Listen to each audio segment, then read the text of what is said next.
of time, which I didn't think was a waste of time No, I'm until not saying it's a you waste of said time. that. I just, it's interesting that you read it as an assignment. Like I was like, please do this, or like not an assignment, but like Yeah, a, is there somewhere in between an assignment? I did think it was a that you wanted that you would be happy. I thought that when I reported to you that I spent time working on this, that would make you happy, well, and I've seen the this. reaction was less than that. That's true. I've seen this phenomenon before with you specifically and with many other musicians. So this is like, it's one of these classic backhanded compliments, which is an insult, I'm sure, as it's felt, but it's intended as sort of a compliment, which is like you're just a composer by nature, or a musician by nature. It's like I'm sure you've had this happen where it's like someone that you know that's a singer and that you're like, oh, I can't remember that one thing, and they're like, la, da, they're like, oh, you've asked me to perform, and they stand up. So Don't make me sing. yeah, exactly. So, but no, that I think I made that offhanded comment yesterday, like, oh, that was a great little ditty. We should make that a theme song. It was not an offhanded comment. And then you laughed, and then I was like, no, really, it was like, it was a perfect little theme song. But then you were lost for a while. There's like your eyes got big, and you grabbed a guitar, and you grabbed a bass, and it was like of history. I just did something else for 5 or 7 minutes while you dove in. But it's interesting that your interpretation was that I was like, please. Yes, this is a he said yourself. situation. You said what you interpreted it. Now let me say my side of the story for the jury, which is that I was mumbling and I said, "It's a unicorn body, it's a unicorn to have it up body," and you said that would be perfect to do a little theme song and bring in the thing, and then I was sort of sloughed it off or whatever. And then you said, "No, it's perfect. It's just the way you did it." And then I tried to remember what I did, and I did something slightly different. And you said, "No, what you did was," and then you repeated back exactly what I had done the first time. And I don't know, there was something else that happened. We're gonna have to set up cameras. And then I woke up the next morning in my underwear. in a unicorn costume that I had bought. Yeah, no, you're right. I did. And I mean, that would make you happy. That's why it was like tempting, a coke addict with a line or something. It was just kind of I accept that as a compliment. that I think I wish it were more true that people would be like that people would say, "Oh, you should compose something," and then I'd rip it off, because I am still not so good at this. It's very easy. I wish it could be like that, where it'd be like somebody's like, "Oh, it'd be great if somebody wrote a song about that," and I was just like, that's for me. I'll take that job, and just wrote the song. Well, you see, I think of you as my number one candidate for being able to do that. Like, you're the person I know who actually can get an idea or have a mandate to write a song, and then by the next day you've actually written the song, a full song with chords and melody and whatever, and sometimes you've recorded it. I don't know anyone that does that besides you. And to me, it's so foreign that it's like watching someone do, I don't even know. It's like watching someone levitate, because it just doesn't come. Like, you can't write songs. You can't write songs, but some people somehow can just write songs, and you seem to be one of them. So it's interesting for you to say. And in fact, you were on a songwriting kick for a while. Are you still, or are you no longer? I'm no longer. This is a big open debate in my brain, because there's this. I did a songwriting retreat, which was great, like a few years ago. Yeah. And it was really great. I was around a bunch of songwriters, and there is this idea, which is probably very true. I believe this is true, that if you want to get good at anything, you just have to do it a lot. So if you want to write a great song, you got to write 150 songs that probably aren't great. And so if you want to write 10 great songs, you got to write 1,000 songs, whatever. So point is, you got to just write a bunch of songs. And I think I tried to, I sort of swallowed that pill and was like, okay, well, that's the way it is. And then I decided, no, that wasn't for me. And plus, I want to not accept that, by the way. I was trying to be polite and bite my tongue while you were saying that, but I was sort of thinking, no, because a lot of young singer songwriters' first albums, when they're just like come out of nowhere, and you've got this new face on the scene and they just do this first Yeah. album and it's like, oh my God, those are all amazing. That wasn't their 8 songs out of 1,000. That was they're probably their first 8, or maybe their first 8 out of 16. Yeah. I mean, I find for me the songs that I like that I write suddenly they're lying in wait, or they're Mm-hmm. in the universe, and when they're ready to come, like they just sort of like they have to be born. And oftentimes what happens is either something will be born, or it will part of it will be born and then it'll be dormant for 10 years, and then I'll come back to it and I'll know how to finish it. Hmm. But where I think doing it all the time and doing different things all the time probably, I mean, really does help the craft is in recording. Mm-hmm. That's where the speed of developing a process where you know how to find instruments, how to find sounds that you like, how to get a acoustic guitar to sound halfway decent with microphones or vocals, engineering, those all that things, engineering stuff. all that engineering stuff. I do think that the more you do, the better. And so this is sort of what I came to. I sort of abandoned this idea of forcing myself to write songs, and because, and also I was just thinking, I have songs. I have so many songs. Yeah. That I don't need more songs right now. What I need is other things. Like I wish I sang better. And so that's one thing that I'm trying to become, is just I want to become a better keyboard player. I want to become a better singer. So that's why I'm investing my practice time into that. That's cool. Yeah, you have a lot of great songs. I feel like there was this period where you were kicking out great songs left and right, and that was the focus. I wonder, I'm thinking about this for myself. It does feel like there's probably, I've heard the word multimodal creatives, that term, I mean, and I don't know if that's a common term or an uncommon one, but I feel like both you and I are that, where maybe a lot of creative people are. But you what does can't, it mean? I think it means you got a lot of different creative interests or strengths. It's not just like I'm a painter and I paint, I'm a singer and I sing or whatever, but it's like, I want to do this and this and this and this and this. I'm kind of good at a bunch of them, and it can feel like a weakness. But what I like about the term is it feels like a strength when you say it. I'm a multimodal. It's just like making peace with it. Yeah, I feel like there's a roving. I don't know if a storm cloud sounds negative, but it's like, my energy is here, or it's here, or it's here. It might be sort of split between two things, but it's never split between 6 things equally at once.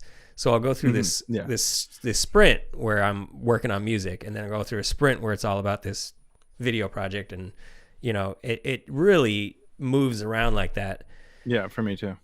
And it's a strength in some ways, but it's a weakness when it feels like, for instance, this TV pilot project that I've been working on. I was just thinking last night, I was like, God, that feels over.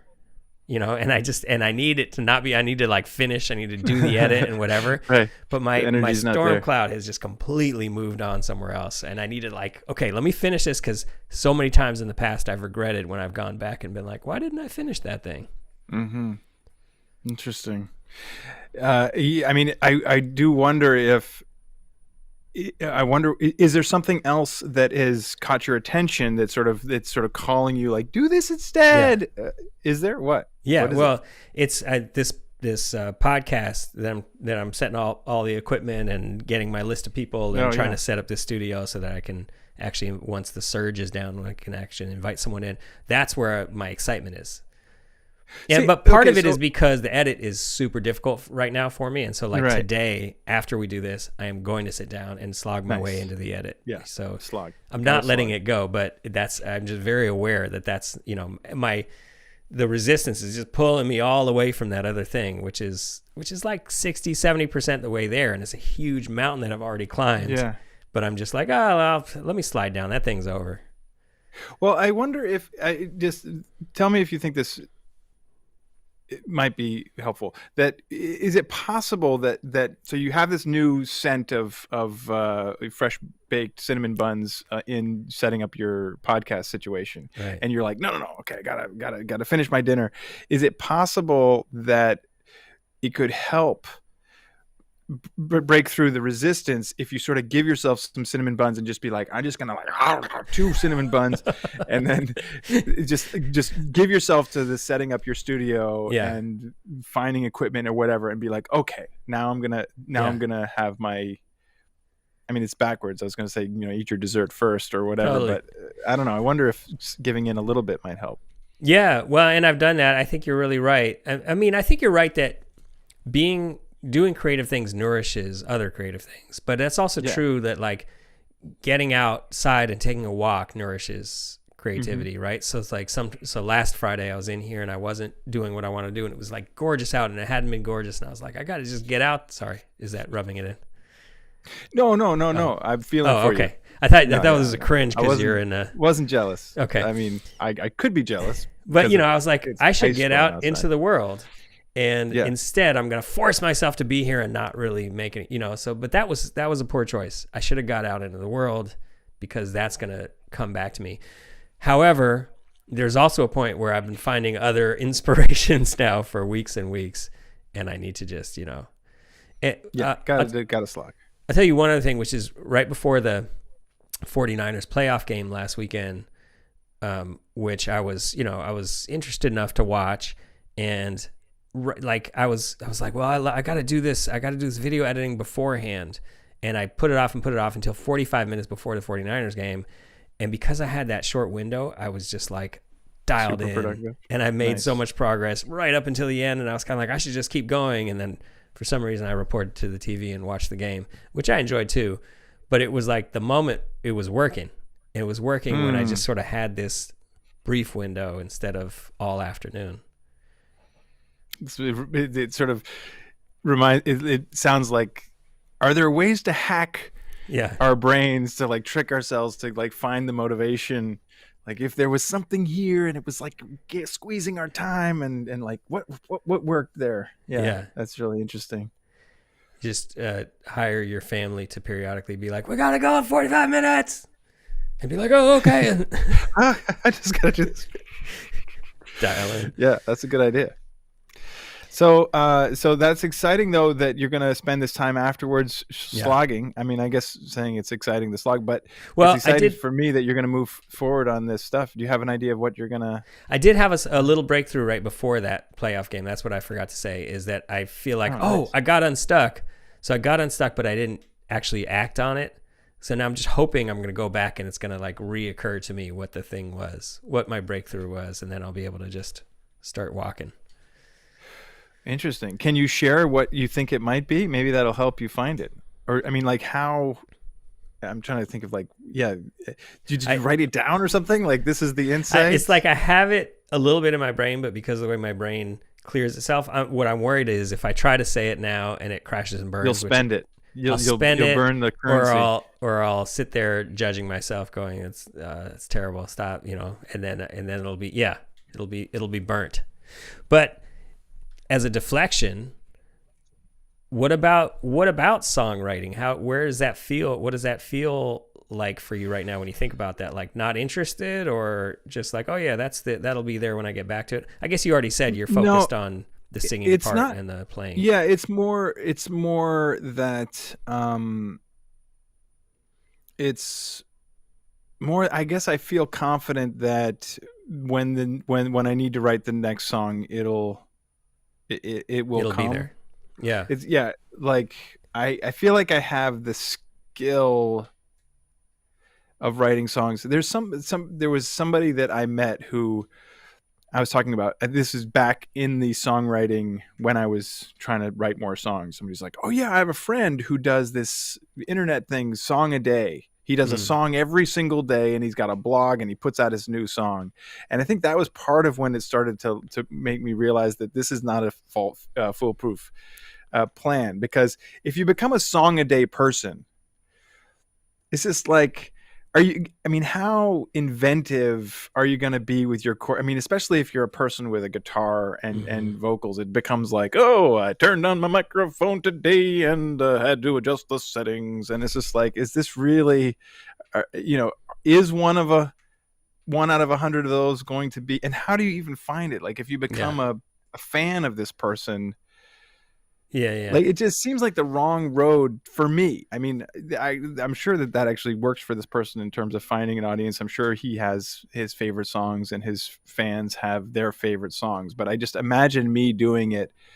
Like I only really at this point want to write a song when I feel like I've got the Yeah. I've got the grip on something that needs to be said. It's interesting even thinking about the like user experience, if you will, of being a fan of someone who writes a song a day, Right. and you're sort of like, there was one, maybe it was a month ago. Are you going to sit there and listen? That was a good one. The 38.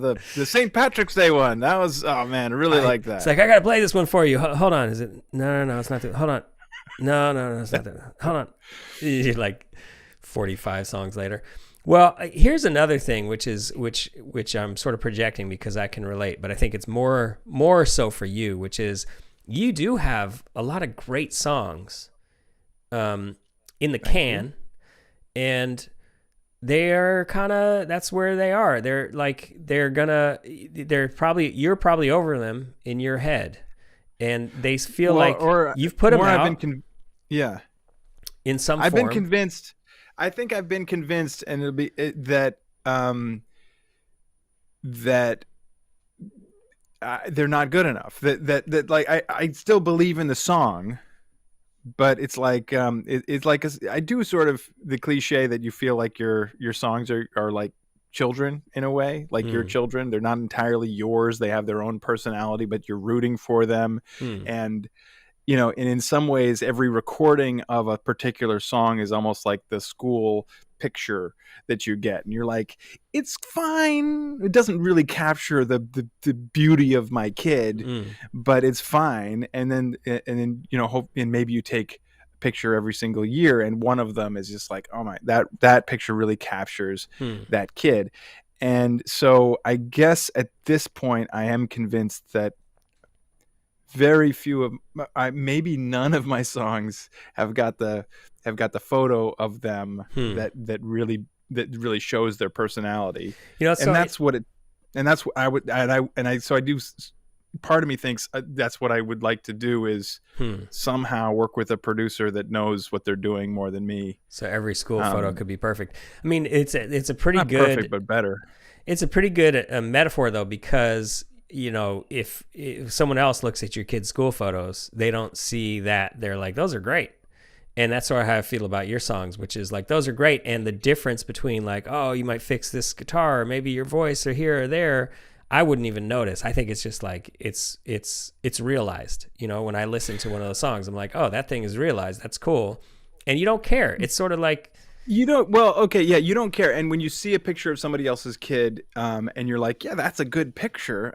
Yeah, totally. But me, with my view of my kids, like my kid on the strength of that picture should get into Harvard and right. get a job being a neurosurgeon. So But where's the like line somebody between looks, like your artistic vision and then the artistic perfectionism, which gets in the way? yeah, Because you want to like, yeah, you might think song is great, but I know it could be greater. I have the vision of what it could be, and it's not there. And well, it's more in terms of like it's more, I guess it's like, what is it to believe in something, right?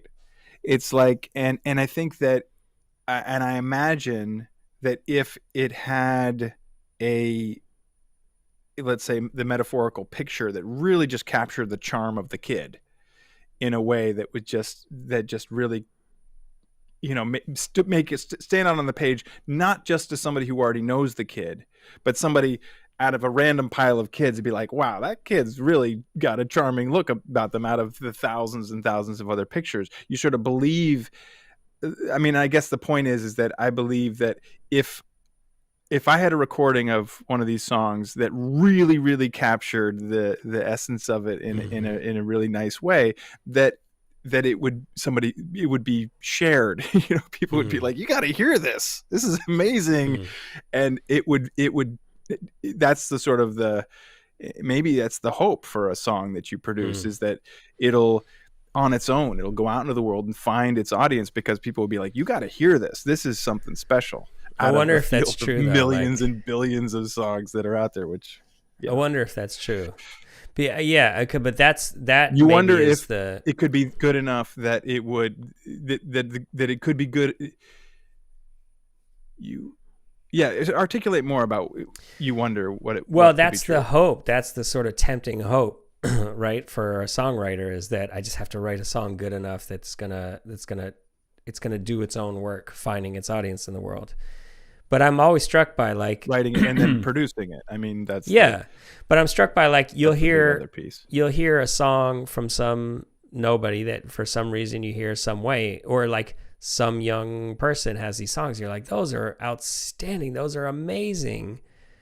Um, and they didn't, they're this person had those just waiting. Like they've been out there singing these. I guess we know there's so many other factors that contribute to whether something catches on. And that's why so much of being an artist and all the advice is really marketing advice. You know what I mean?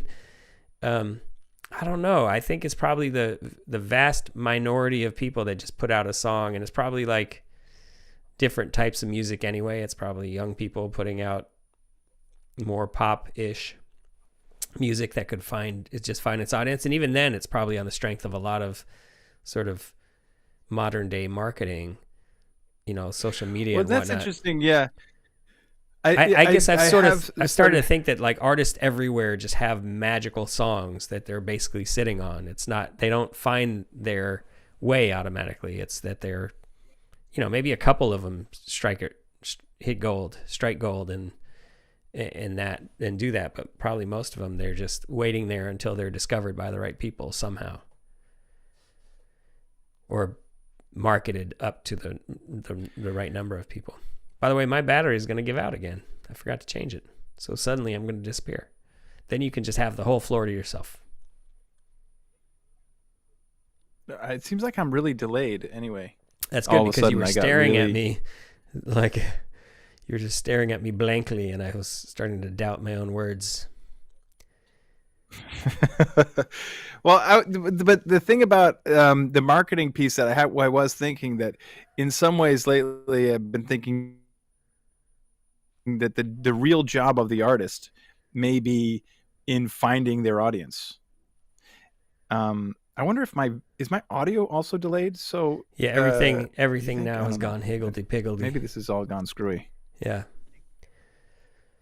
I could hold forth some more. Maybe we should stop the broadcast. We should, except that I was excited to hear you respond Well, to can the you charges. respond to this idea that building?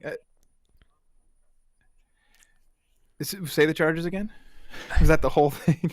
The charges of the everybody has, everybody's sitting. Every artist is sitting on their magic. Yeah, well, and look, at the end of the it's a day, question of marketing. at the end of the day, hopefully it's reassurance for you. Is the way I feel about it is, it's not that your songs aren't good enough or aren't fully realized enough. It's just that you have to, the songs are good enough and they are fully realized enough. And whether they find like maybe waiting until you write a song that's so good that it takes off by itself over the world is maybe just, setting yourself up for an impossible standard. Whereas just saying these are great and this is what I'm doing and I'm just going to keep doing it. Maybe that's the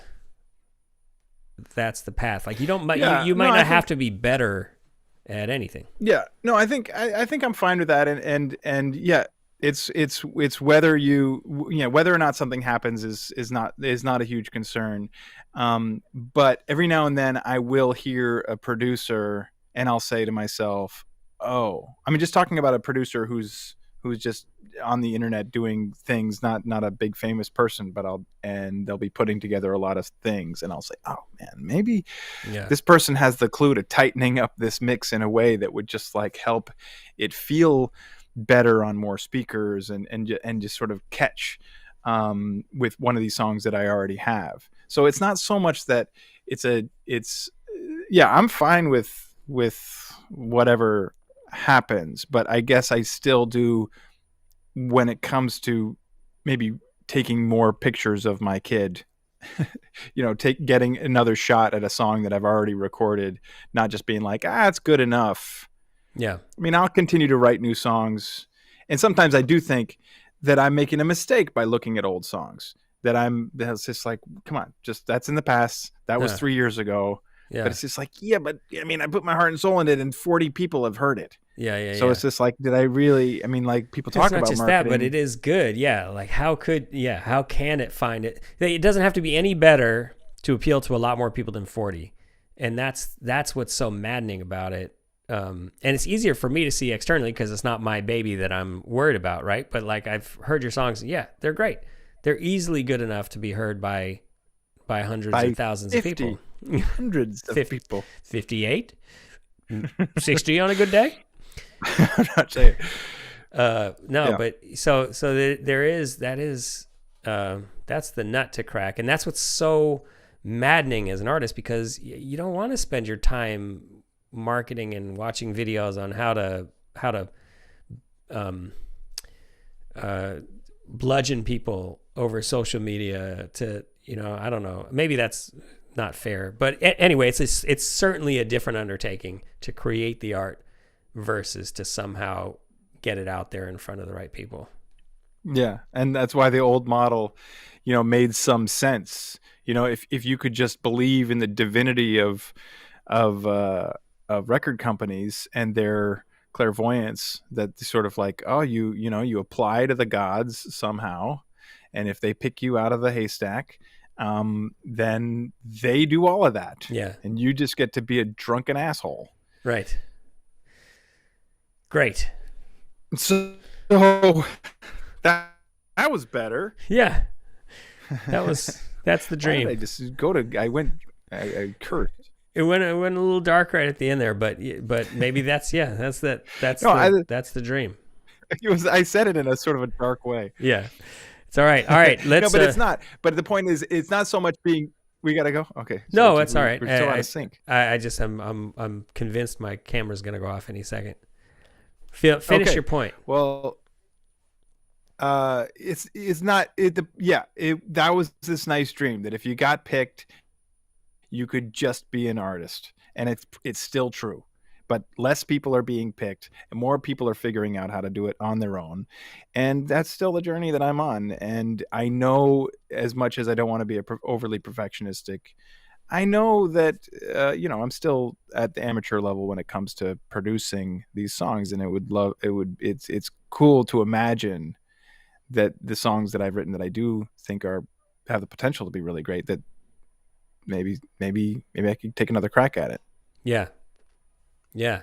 Interesting. All right. Let's chew on that. I have some ideas already, which I will save All right. as we end the broadcast.